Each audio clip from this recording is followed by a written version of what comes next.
그러나 동시에 교회는 속됩니다. 여기는 아멘 안 하시네. 아멘이 옳습니다 하는 뜻이기 때문에 속된 교회입니다, 그것도 옳습니다 하셔야 됩니다. 오늘 봉독한 말씀을 보시면 고린도 교회를 향하여 주시는 말씀인데 1장 2절에는 하나님의 고린도에 있는 하나님의 교회 곧 그리스도 예수 안에서 거룩하여지고 성도라 부르심을 받은 자, 그래서 그리스도 예수 안에서 거룩하여지고 성도라 거룩한 무리라 부르심을 받은 자들, 이 고린도 교인들입니다. 그래서 4절에는 바울이 내가 너희를 위하여 항상 하나님께 감사한다, 기도할 때나 또는 고린도 교회를 생각할 때마다 하나님 감사합니다, 고린도 교회 감사합니다, 이렇게 감사하는 그런 교회였습니다. 그런데 그런 고린도 교회 안에 문제점들이 많았습니다. 그래서 바울이 1차, 2차 얘기에도 개선되지 않고 회개하지 않는 사람들이 있으니까 13장 2절에 가서는 내가 이미 말하였거니와 지금 떠나 있으나 두 번째 대면하였을 때와 같이 전에 죄 지은 자들과 그 남은 자들은 모든 사람에게 말하노니 내가 다시 가면 용서하지 아니하리라. 기독교는 용서의 종교인데 바울이 얼마나 속이 상했으면 내가 다시 가면 그동안 내가 말했던 잘못들, 죄 지은 것들을 안 고친 사람들 이젠 용서하지 않는다, 이렇게까지 말하고 있습니다. 고린도 교회가 얼마나 잘못했든지. 고린도전서 4장 21절 말씀 가면 내가 다음에 갈 때는 매를 가지고 가랴 아니면 사랑과 온유를 가지고 가랴, 이렇게 말합니다. 그 말은 사랑과 온유를 가지고 가는 것이 정상이지요. 그런데 고린도 교회가 하도 말씀이 많으니까 다음에 갈 때는 여차하면 매로 칠 수도 있단 말이에요. 내가 다음에 갈 때 매를 가지고 가랴, 사랑과 온유를 가지고 가랴, 이렇게까지 사도 바울이 격정적으로 고린도 교회를 책망하는 말씀이 오늘 봉독한 말씀에 있습니다. 그래서 고린도 교회 거룩한 하나님의 무리였습니다. 거룩한 교회였습니다. 그러나 동시에 문제가 많은 속된 교회였습니다. 미국의 하워드 스나이더라고 교회만 연구하는 신학자가 있었는데 그 사람이 세술은 세부대라는 책, 한국어로도 번역되어 있습니다. 거기에 이런 말을 했습니다. 오늘날 그리스도의 복음 전파의 가장 큰 장애물은 기성교회다. 동의하십니까? 맞는 것 같기도 하고 아닌 것 같기도 하고, 맞다고 하려니까 너무 가슴 아프고 아니라고 하려니까 현실이 또 그런 교회가 많고, 오늘날 그리스도의 복음 전파의 가장 큰 장애물은 기성교회다. 이건 미국의 실정을 얘기했는데 한국에도 이 말이 들어맞는 교회들이 많이 생겼습니다.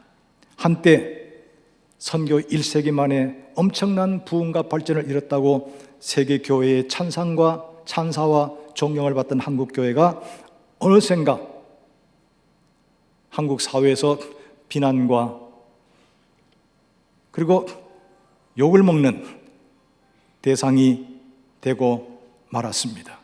한국 교회 엄청난 축복을 받았습니다. 선교 100년 만에 가톨릭, 동방정교회, 개신교 다 합해도 세계에서 제일 큰 교회가 서울에 있잖아요. 여의도 순복음교회. 장로교 가장 큰 교회가, 세계에서 가장 큰 장로교회가 서울에 있습니다. 옛날엔 영락교회였다가 요즘은 명성교회입니다. 감리교, 세계의 감리교 중에 제일 큰 교회가 서울에 있습니다. 광림교회, 얼마 전에 김선도 목사님 소천하셨죠? 광림교회가 세계에서 제일 큰 감리교회입니다. 그래서 김선도 목사님은 세계 감리교 대표 회장까지도 하셨습니다. 성결교회는 뭐 전 세계에 있지 않고 주로 미국, 일본, 한국, 그 다음에 동남아 이 정도로 있지만은 그래도 성결교 세계에서 제일 큰 교회가 한국에 있습니다. 그전에는 중앙교회가 제일 컸지만 얼마 전부터 전주의 바울교회가 원파련 목사님 계시던 바울교회가 제일 큰 성결교회입니다. 이토록 한국교회는 많은 축복을 받았습니다. 아멘 해야 합니다. 그런데 제가 작년 가을에 한번 화면을 띄우면서 그때 설교한 적이 있죠. 2000년 들어서서 한국교회 앞에 노란불이 켜지더니 빨간불이 켜졌다가 요새는 후진등이 켜졌습니다. 그래서 통계를 제가 제시했습니다. 지난 10년간 주요 교단의 신자가 150만 명이 줄었습니다. 150만 명이 얼마인지 눈에 감이 안 오시죠? 감리교회가 전에 한창 성장할 때 150만 신자라 그랬습니다. 그러니까 지난 10년간 감리교회 교단 전체가 사라진 것과 같은 그 많은 숫자가 사라졌다고 제가 작년에 통계를 가지고서 말씀드렸습니다. 그래도 정부의 조사는 그 인구 센서스 할 때 종교조사에 보면 기독교인이 별로 안 줄었거든요. 그건 왜 그럴까? 그 학자들이 얘기를 들어보면 교회는 안 나오고 지금은 신앙생활 안 하지만 종교가 뭡니까 물으면 그래도 교회 다녔으니까 기독교 이렇게 쓴다는 거죠. 그러나 교회는 안 나가니까 그래서 각 교회에서 총회로 보고하는 숫자와 정부에서 통계낸 숫자가 차이가 생기는 겁니다. 각 교회에서 총회로 보고한 숫자는 지난 10년간 150만 명 이상이 줄은 것으로 나타납니다. 그래서 이젠 한국교회도 이제는 후진등이 켜졌습니다. 특별히 코로나 이후에 이것이 더 심해졌다고 말하고 있습니다. 이제 코로나가 어느 정도 끝이 보이기 때문에 어서 빨리 회복되기를 우리는 기도해야 합니다. 코로나 나온 김에 요즘 코로나는 기세가 많이 꺾였고 또 이게 그렇게 처음에 시작될 때처럼 독하지가 않다면서요. 젊은 사람들 얘기는 독감이 더 독하다고 그런 얘기를 하는 걸 제가 들었습니다. 코로나보다 이젠 독감이 더 무섭다고. 사실 그런 것 같아요. 지난 주간에 중학교 2학년 제 손자가 독감이 걸렸는데 작년 봄에는 코로나 걸렸거든요. 근데 며느리 하는 말이 코로나 때보다 훨씬 심하게 애가 끙끙 앓았다고.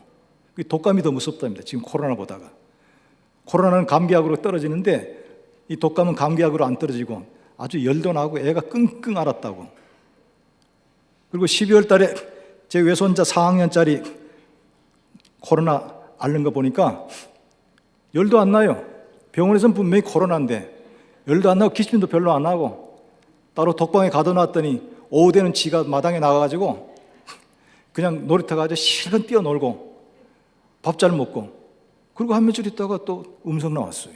그러니까 요즘 코로나는 많이 약해졌습니다. 그러니까 지금 집에서 예배 드리고 계시는 분들 윤 목사님은 마음이 약해서 이 소리 못 하실 거예요. 다음 주 구정 지나고 2월 달부터는 교회에서 예배 드리셔야 합니다. 박 집사님, 김 권사님 뭐 하셔 지금? 2월 달부터 여기 나오셔야 돼. 윤 목사님은 마음이 약해서 교인들 상처받을 것 같아 못 하신다고. 안 걸리는 것이 낫지만 걸려도 요즘은 그렇게 심하지 않다고 합니다. 중국에서는 젊은 애들이 해외여행 가려고 일부러 맞는다잖아요. 일부러 걸린답니다. 중국에서는. 그래서 감기 앓듯이 한 며칠 앓고 나면 된다고. 그럼 젊은 사람들은 더 잘 이길 거니까 그렇다고 합니다. 자, 어쨌든 한국교회가 지금은 후진등이 켜졌습니다. 오늘날 복음 전파의 가장 큰 장애물은 기성교회다 하는 말이 미국만 해당되는 것이 아니고 한국도 지금 해당되고 있습니다. 교회 문제들 가끔씩 일어나는 거 보면 작은 교회는 없거든요. 거의 큰 교회에서 사회 문제가 일어나고 있습니다. 이토록 교회는 거룩한 교회입니다. 그러나 거룩하지 않은 면이 있어서 가끔씩은 우리가 부끄러움을 느끼게 됩니다.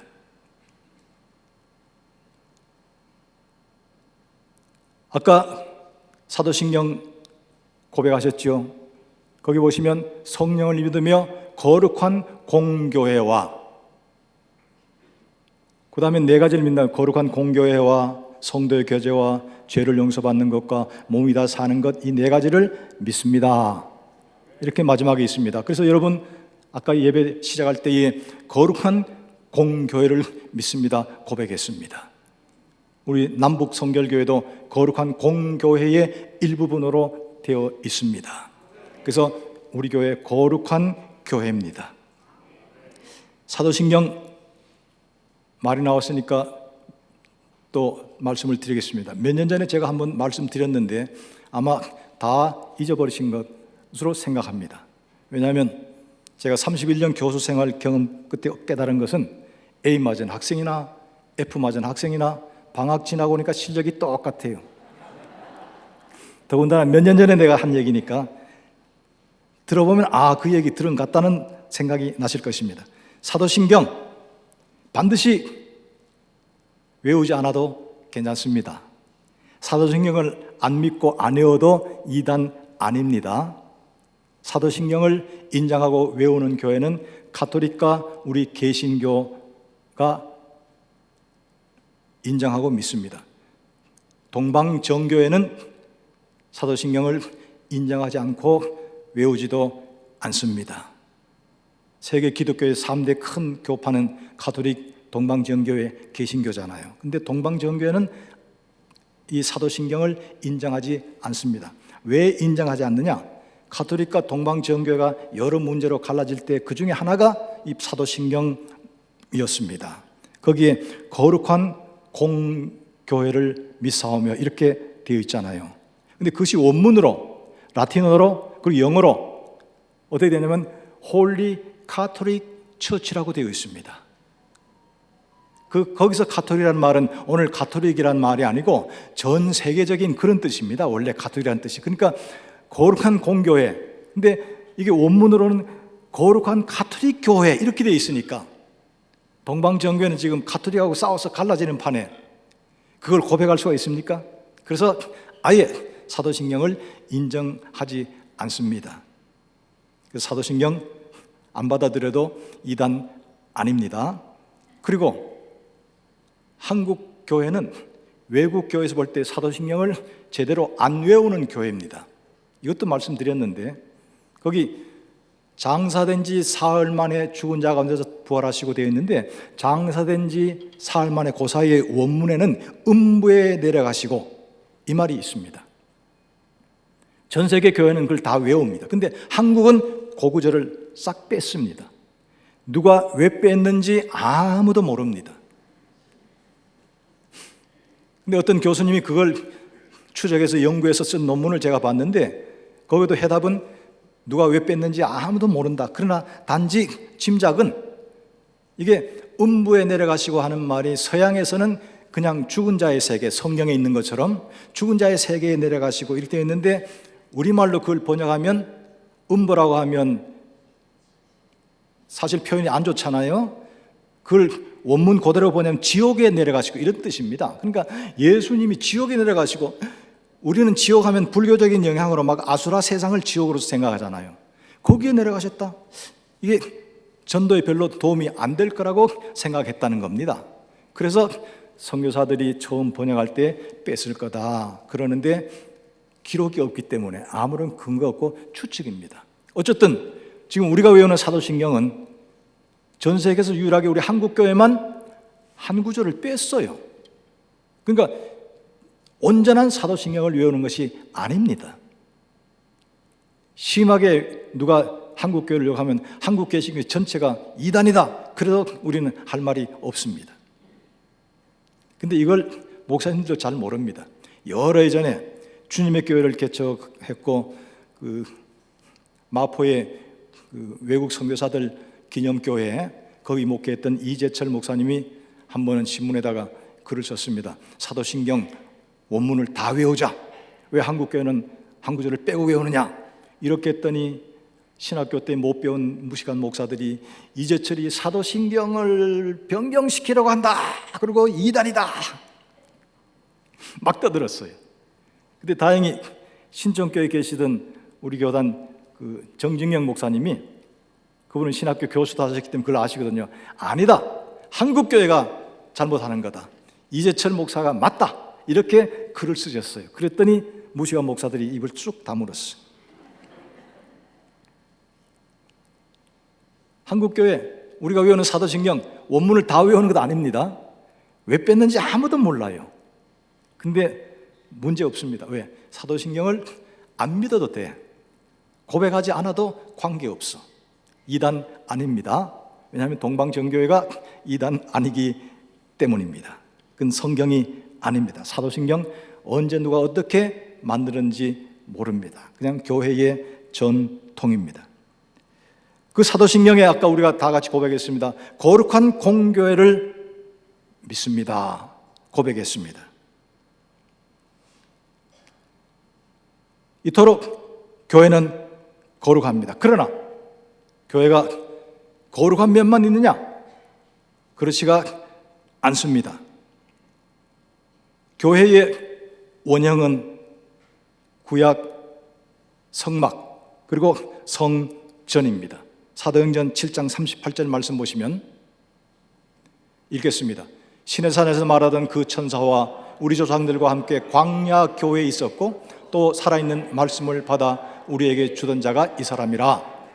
스데반 집사가 모세에 대해서 말씀한 것인데 광야 교회에 있었고 우리 조상들과 함께 광야 교회에 있었고, 그래서 교회란 말이 여기 처음 나옵니다. 즉 이스라엘 민족이 출애굽해가지고 광야에서 모여있을 때에 그것을 광야교회라고 했습니다. 그 광야교회 시대는 천막에 제사를 드렸, 천막에서 제사를 드렸습니다. 그걸 성막이라고 하죠. 나중에 성전을 지었습니다. 근데 그 성막, 거룩한 텐트입니다. 그래서 성막입니다. 나중에 성전을 지고 성전, 거룩한 집, 이렇게 거룩하다고 붙였는데 사실 그렇게 깨끗한 것도 아닙니다. 생각해 보세요. 텐트로 만들었습니다. 이 성소, 지성소 두 부분으로 되어 있습니다. 근데 이 성소 앞마당에는 짐승을 잡아서 태우는 번제단이 있습니다. 그 짐승을 잡아서 고기를 태우고 피를 이 성소 휘장에다 뿌리게 되어 있습니다. 그러면 피를 하루에 한두 마리 조금 이렇게 뿌린다고 생각하시면 괜찮겠는데 하루에 수십 마리, 수백 마리 죄 지은 이스라엘 백성들이 올 때마다 짐승을 잡고 그 피를 뿌린다고 생각해 보세요. 피가 제대로 잘 마르겠습니까? 또 마르기 전에 그 피냄새도 고약합니다. 피냄새 얼마나 나겠어요. 또 바로 그 앞에서는 번제단에서 생고기를 태웁니다. 주로 양고기 태우는데 여러분 양고기 그 냄새 고약하죠. 뭐 매일 먹으면 괜찮겠지만 어쨌든 양고기, 생고기를 태웁니다. 양념 잘한 불갈비도 일주일만 아침 저녁 먹어보세요. 코에서 냄새 난다고 싫어할 텐데 매일 그냥 양고기를 태운다고 생각해 보세요. 냄새가. 그러니까 하나님께서 성소와 지성소 그 바로 앞에 성소에는 향을 피우는데 그 향은 24시간 절대 꺼지면 안 된다고 말씀하셨습니다. 제 생각에 너무 골치 아프니까 향불을 피워서 냄새를 좀 중화시키려고 하나님이 말씀하신 것 아닌가, 그런 해석도 저는 해봅니다. 그리고 짐승을 잡아서 내장과 똥은 그냥 바깥에 버리지 말라고 했습니다. 저 멀리 이스라엘 짐 바깥에다 갖다 버려라. 왜? 냄새가 너무 나니까. 그렇게 냄새나고 생고기 냄새, 피 냄새, 동물들이 썩는 냄새가 나는 성막이지만은 하나님이 임재하신 거룩한 성전이었습니다. 그래서 성전의 모형인 광야교회에서조차도 거룩한 성전이지만은 그러나 냄새나는 성전이었습니다. 오늘날 교회도 마찬가지라고 하는 것이죠. 하나님 교회, 거룩한 교회입니다. 그러나 속된 면도 있는, 많이 있는, 자주 나타나는 것이 지상에 있는 우리 교회입니다. 교회라고 하면 가장 기본적으로 모임입니다. 가장 기본적으로 모임. 예수 그리스도를 믿는 사람들의 모임이 교회입니다. 그래서 각 교단 명칭에는 반드시 모일 회자가 들어갑니다. 기독교 대한장로회 무슨 교회, 예수교 대한장로회 무슨 교회, 장로회 이렇게 회, 그 다음에 무슨 교회 이렇게 들어가고, 감리교회도 기독교 대한감리회 무슨 교회 들어갑니다. 우리 성결교회는 아예 기독교 대한성결교회 해서 교회라고 붙였습니다만 결국은 모임이란 뜻입니다. 예성은 기독교 대한성결회 이렇게 회를 붙이고 있습니다. 그래서 교회는 기본적으로 예수 그리스도를 믿는 사람들의 모임이에요. 모임. 교회당은 거룩한 집이지만은 교회가 아니고 교회당 또는 예배당입니다. 교회가 모임이기 때문에 모여서 예배하는 것이 성서적이고 올바른 예배가 되는 것입니다. 그래서 제가 아까 화상으로 집에서 예배 드리신 분들 2월달부터는 여기 나오시라고 박권 사님, 김권 사님 제가 불렀는데 그것이 모임이기 때문입니다. 신학적으로 교회는 모임이기 때문에 흩어져서 예배 드리는 건 각자의 신앙은 보존할지언정 교회는 아닌 것입니다. 어쩔 수 없는 상황에서는 할 수 없지만은 그러나 가능하면 모여서 예배하는 것이 교회의 본래의 모습이고 본질에 해당되는 것입니다. 이 교회는 우선적으로 거룩한 교회인데 그 거룩한 면을 제가 삼위일체 하나님과 연관시켜서 말씀을 드리겠습니다.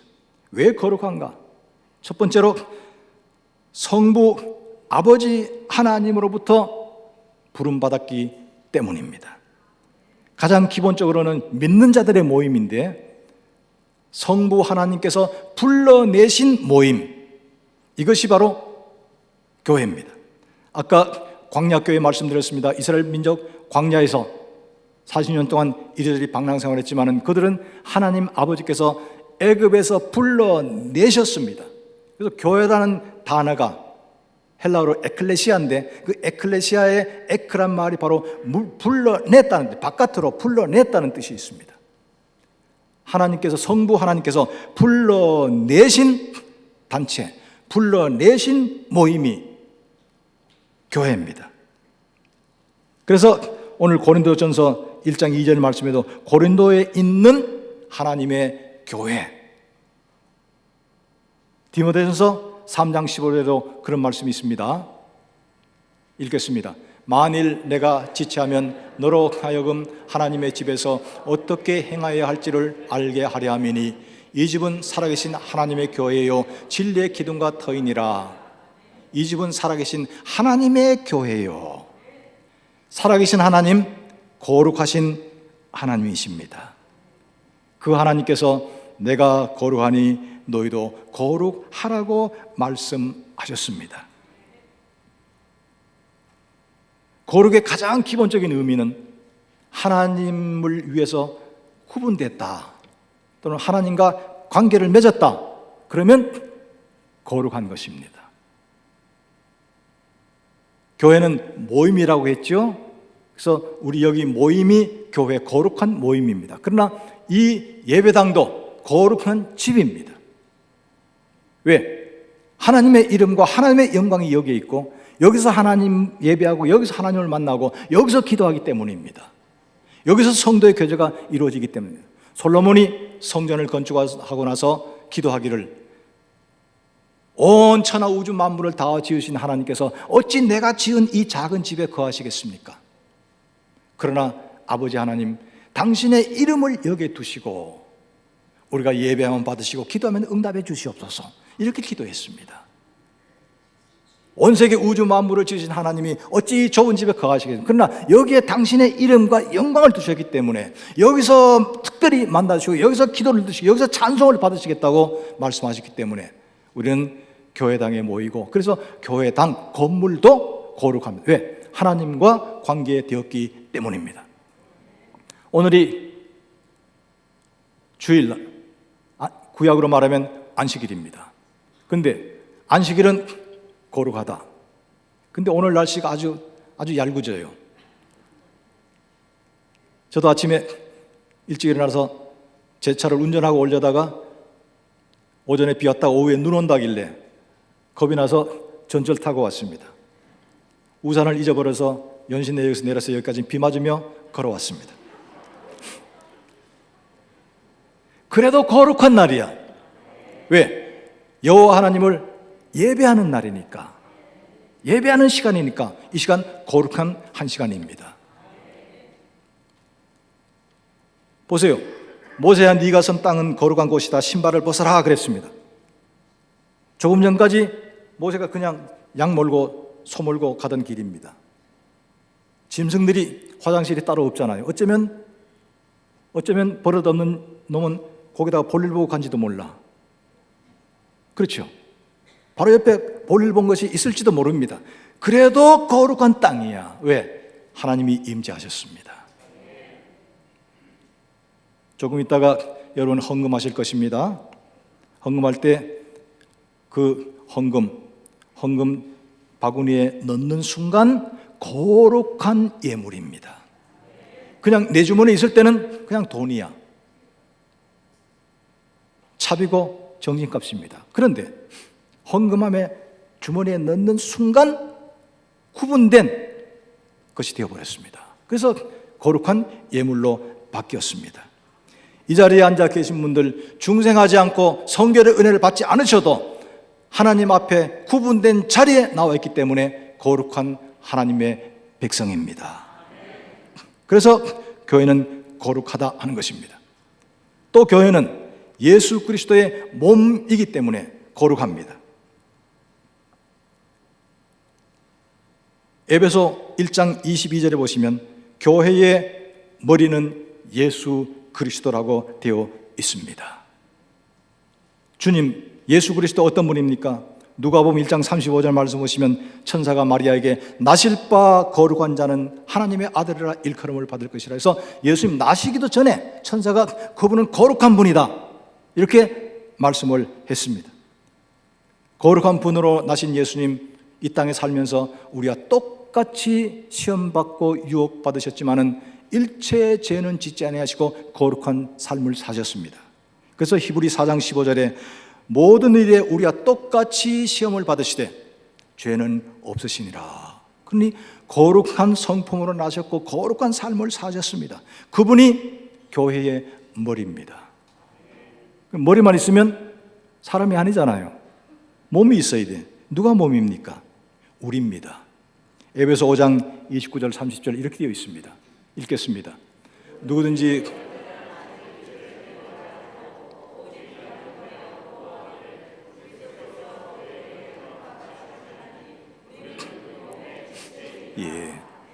우리가 그리스도의 몸을 이룬다는 것입니다. 그리스도는 거룩한 분인데 우리가 그리스도의 몸의 일부가 되었습니다. 그래서 죄인들이 거룩한 성도로 바뀌었습니다. 그 성경은 말하기를 창감람 나무에 접붙임된 돌감람 나무라고 말하고 있습니다. 우리는 원래 돌감람 나무였습니다. 창감람 나무에 접붙임이 되었습니다. 죄인이었는데 거룩하신 분 예수 그리스도의 몸의 일부가 되어서 우리가 거룩함을 얻고 거룩한 성도라 부름을 받기에 이르렀습니다. 그 다음 우리가 교회가 거룩한 이유는 성령님에 의해서 탄생되었기 때문입니다. 오순절날 교회가 탄생했습니다. 오순절은 성령님께서 강림하셔서 충만하심으로 오순절이거든요. 그때 예루살렘 교회가 탄생되었습니다. 성령님은 그 이름이 성령님인 이유가 우선 거룩한 영이니까 거룩한 아버지의 영, 거룩한 예수 그리스도의 영, 그래서 성령님은 거룩한 영이십니다. 그와 동시에 거룩해 하시는 영이십니다.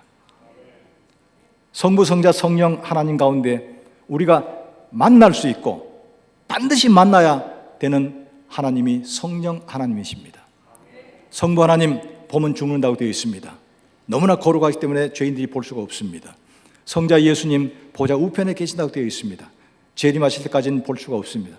근데 지금 현재 우리를 찾아오시고 우리가 만나야 되고 반드시 만나야 우리가 사는 삼위 하나님의 한 분이 계시는데, 한 위가 계시는데 바로 성령 하나님.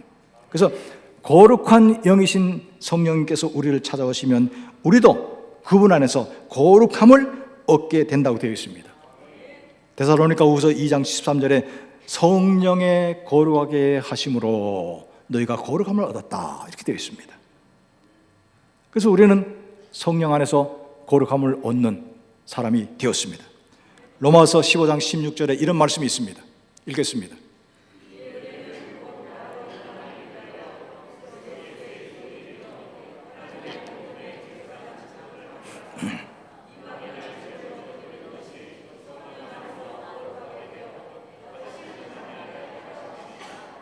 예, 이방인을 제물로 드리는 것이 성령 안에서 거룩하게 되어 받으실 만하게 하려 하심이라. 이 말씀은 이방인들도 성령 안에 있을 때에 하나님 아버지께서 받으실 만한 거룩한 제물, 마치 이스라엘 백성처럼 거룩한 백성이 된다는 것입니다. 원래 우리는 이방인입니다. 이스라엘 바깥의 사람들입니다. 그런데 이제 성령 안에 있을 때에 우리도 거룩한 제물로 하나님 앞에 설 수가 있다는 것입니다. 그래서 교회는 성부 아버지께서 불러내신 공동체, 예수 그리스도의 몸된 공동체, 성령님 안에서 교제하는 공동체이기 때문에 거룩한 교회입니다. 그래서 여러분은 성부 하나님이 세상에서 애굽에서 불러내셨고 예수 그리스도를 믿으심으로 그리스도의 몸의 일부가 되셨고 성령님 안에서 지금 교제하고 있기 때문에 우리 교회는, 우리 모임은 거룩한 모임이고 여러분은 거룩한 남북교회 성도입니다. 그런데 거룩하면서도 속된 면이 있다 그랬죠? 고린도 교회 아까 이미 말씀드렸습니다. 고린도전서 1장에 거룩하다 해놓고는 막 책망했잖아요. 다시 가면 내가 용서치 않는다 그러고 매를 가지고 간다고. 왜 그랬느냐? 고린도전서를 읽어보시면 1장에 이미 분열이 나옵니다. 신자들이 좀 많아지니까 나는 바울파다, 나는 아볼로파다, 나는 바울파다, 나는 심지어 그리스도파다. 그래서 나누어졌습니다. 분열이 있었습니다. 3장에 가면 서로 다툼이 있다고 바울이 책망하고 있습니다. 그래서 서로 다투는 신자들, 육신에 속한 그리스도인이다, 영적 그리스도인이 되어야 되는데 아직도 육신에 속한 그리스도인이다, 아직도 신앙이 어린아이 단계다, 막 이렇게 책망을 합니다. 5장에 가면 음행이 있다고 나무라고 있습니다. 고린도 지방은 특별히 그 음행이 유명했습니다. 고린도는 항구 도시인데 항구 도시로 굉장한 재물을 쌓았고 다들 잘 사는 지역이었다고 합니다. 그러다 보니까 이 음행이 유행을 했다고 합니다. 특별히 고린도 항구 근처에 가면 높은 산이 있는데 옛날에는 그 산에 이방 신전이 큰 것이 있었는데 이방 신전에 종사하는 여인들이 1000명 이상 있었다고 합니다. 그 1000명이 전부 창기들이었다고 합니다. 그리고 시내 곳곳에도 이방 우상 신전들이 있는데 거기 다 여자들이 다 창기들이었다고 합니다. 그래서 5장에는 음행을 책망하고 6장에는 성도들끼리 서로 세상 법정에 고소하는 일들이 있었다고 합니다. 그래서 바울이 서로 책망합니다. 7장에는 이미 동성애를 가지고 사도 바울이 책망합니다. 그때 이미 동성애가 있었다는 것입니다. 9장에는 우상의 재물을 먹는 문제를 가지고 문제가 있었고요. 9장에는 또 거짓 사도 문제, 어떤 사람들이 와가지고 사도 바울은 사도 아니다, 진짜 사도 아니다, 그렇게 해서 사도 바울의 권위를 떨어뜨리는 일들이 있었습니다. 그 다음에 10장에 가면 우상 숭배하는 문제로 너희가 예수를 믿는다고 하면서도 아직도 우상을 숭배하는 이런 일들이 있다 이겁니다. 옛날에 믿던 우상들. 11장에는 성만찬을 너무 질서 없게 일찍 오는 사람이 다 먹어버리고 늦게 온 사람은 이 먹을 것도 없도록 그렇게 만들었다고, 성만찬 가볍게 여긴다고 책망했고, 12장에는 성령의 9가지 은사를 얘기하면서 은사 받은 건 참 좋은데 너무 무질서하게 서로 방한한다고 하고 서로 예언한다고 떠들고, 그러니까 너무 무질서하게, 심지어는 어느 은사가 더 크냐 하고 서로 은사를 그냥 가지고 경쟁하니까 그 은사 문제를 가지고 바울이 책망하고 있습니다. 그래서 13장에 내가 다음에 갈 때는 용서치 아니하리라, 내가 누차 얘기했고 경고했는데도 그래도 고치지 않는 신자들은 용서치 않는다고 책망하고 있는 것입니다. 첫 주에 윤 목사님께서 예루살렘 교회를 설교하셨습니다. 모이는 교회, 흩어지는 교회 설교를 하셨습니다. 아주 모범적인 교회였죠. 그러나 그 교회도 얼마 지나지 않아서 분란이 일어났습니다. 유대인들과 그리스도인들 사이에 그 가난한 사람들, 과부들 구제하는 문제를 가지고 아마 유대인들에게 조금 더 돌아갔던 모양이죠. 그러니까 헬라파 유대인들이, 헬라파 그 교인들이 불평을 말합니다.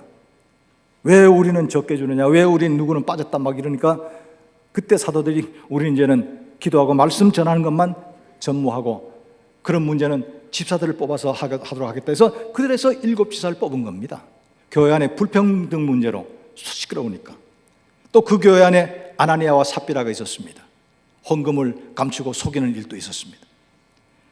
또 지난주에는 윤 목사님이 안디옥 교회를 설교하셨죠. 그 안디옥 교회 두 기둥이 바울과 바나바입니다. 첫 번째 전도 여행을 떠날 때는 바울과 바나바 아주 사이좋게 떠나는데, 갔다 와서 조금 이따 두 번째 전도 여행 할 때는 사도행전에 보면 둘이 심히 다투고 서로 헤어졌다고 되어 있습니다. 왜? 마가를 데리고 가느냐 마느냐. 첫 번째 여행 때 마가를 데리고 갔습니다. 근데 힘드니까 마가가 중간에 가버렸어요. 그러더니 두 번째 갈 때 바울은 마가는 안 된다, 그래서 실라를 데려가자. 그러니까 바나바는 그래도 마가를 데려가자 해서 둘이 성경 보면 심히 다투고 헤어졌다고 되어 있어요. 서로 떠나내라. 그래서 서로 다른 길로 가버립니다. 그래서 쪼개지는 거죠. 이게 초대교회의 모습입니다. 교회는 거룩한 교회입니다. 그러나 속된 면이 있다는 겁니다. 왜 이런 일이 있을까? 교회도 세상에 있는 하나의 조직체이기 때문입니다. 이 땅에 있는 어떤 단체, 어떤 조직체도 그 단체가 발전하고 조직체가 커하면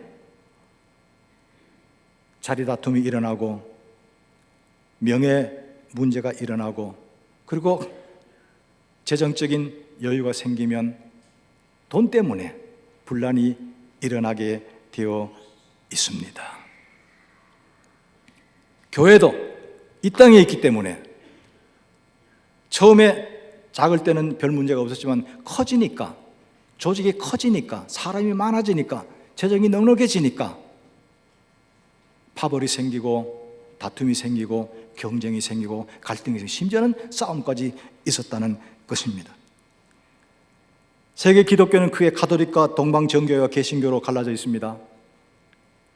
그거 갈라진 이유 보면 아주 사소한 데부터 출발합니다. 동방정교회와 로마 가톨릭이 갈라진 이유 가운데 아까 제가 주기도문 말씀드렸죠. 또 하나는 이 성상을 만드느냐 안 만드느냐, 그거 가지고 갈라졌습니다. 로마 천주교회는 성상 만들어 좋다, 그래서 마리아 만들고 그 다음에 성자들 이 성상을 만들어 가지고 교회 안에 쭉 세워놨잖아요. 근데 동방정교회는 그건 안 된다,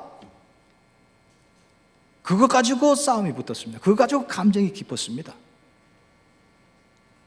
그 외에 다른 문제도 있지만 성상 문제, 그거 가지고 갈라졌습니다.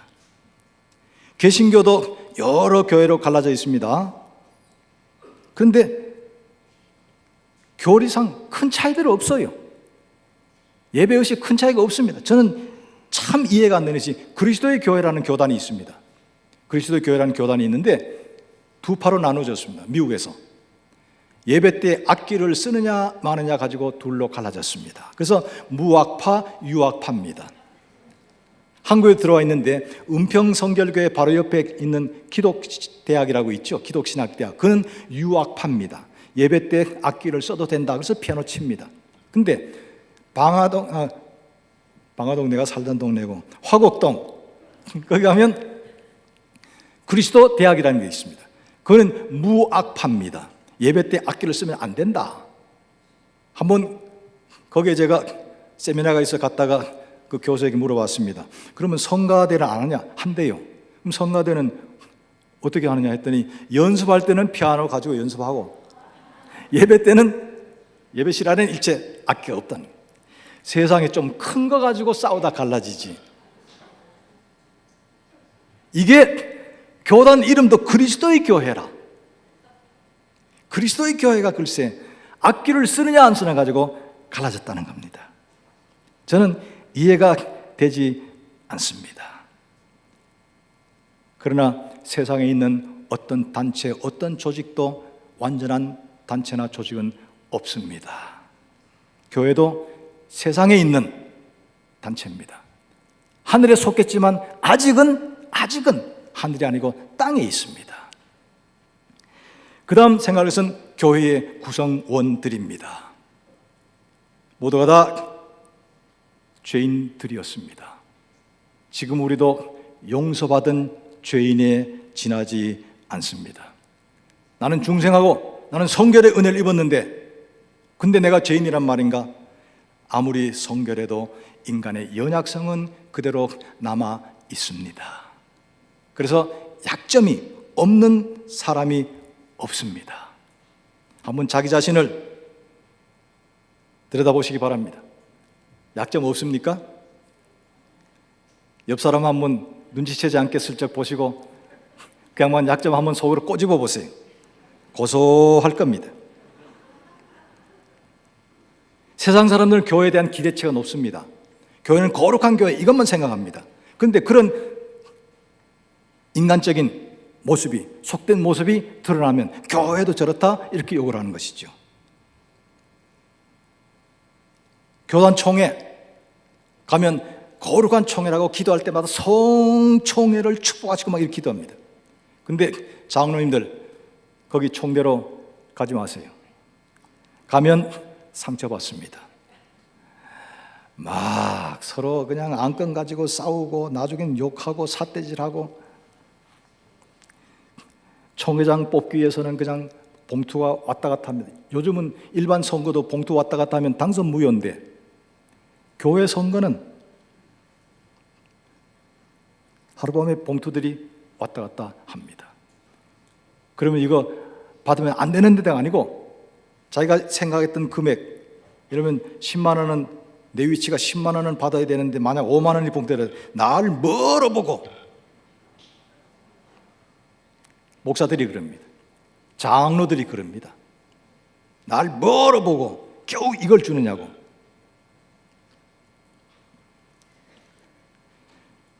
교단 연합기관들 지금은 크게 세 개로 갈라졌습니다. 근데 그전에는 한기총만 있었죠.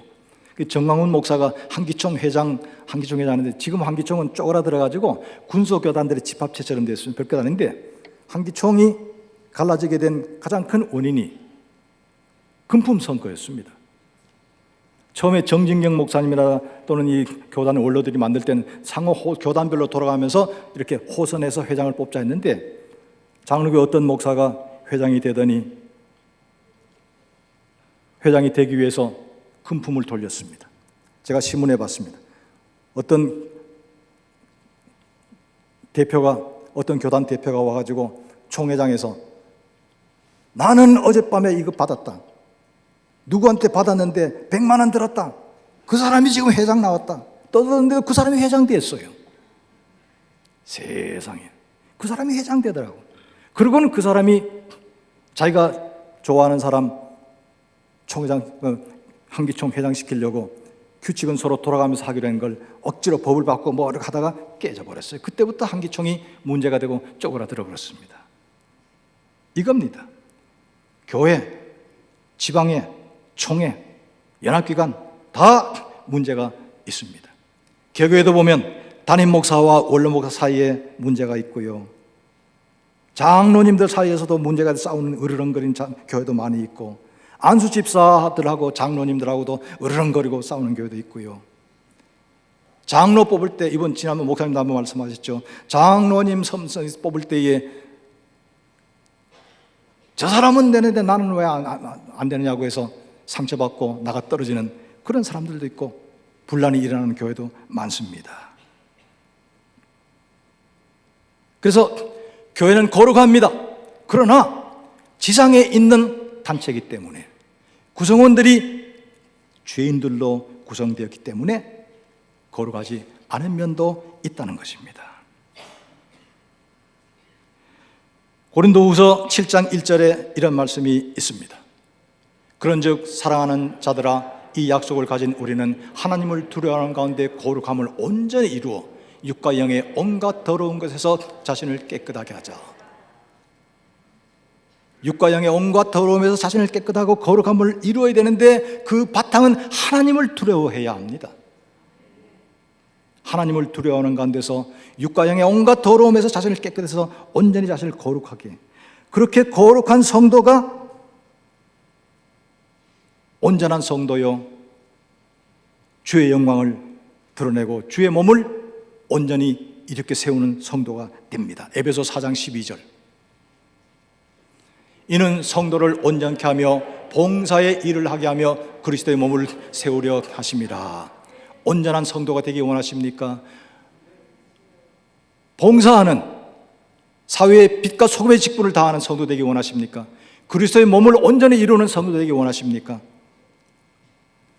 그러면 우리는 육과 영의 온갖 부정한 것에 자신을 정결케 해서 하나님 앞에 거룩한 제물로 바쳐야 합니다. 고린도후서 5장 16절에 이런 말씀이 있습니다. 우리는 살아계신 하나님의 성전이라. 성전, 기본적으로 거룩한 성전입니다. 그러나 우리 안에는 여러 가지 인간적인 약점과 연약성들이, 회개하지 못한 죄들이 남아 있습니다. 그걸 육과 영의 온갖 부정한 것에 자신을 깨끗게 하라고 했습니다. 고린도후서 4장 7절 말씀에는 우리가 이 보배를 질그릇에 가졌으니 이는 심히 큰 능력은 하나님께 있고 우리에게 있지 아니함을 알게 하려 함이라. 우리를 질그릇에 비유했습니다. 질그릇 안에 하나님께서 보배를, 보화를 넣으셨다는 것입니다. 하나님의 말씀, 하나님의 생명, 하나님의 영광, 하나님의 사명 우리에게 주셨습니다.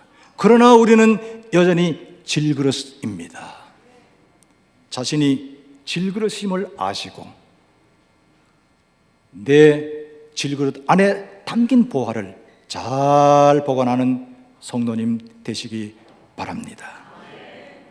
우리는 살아계신 하나님의 성전임을 잊지 마시기 바랍니다.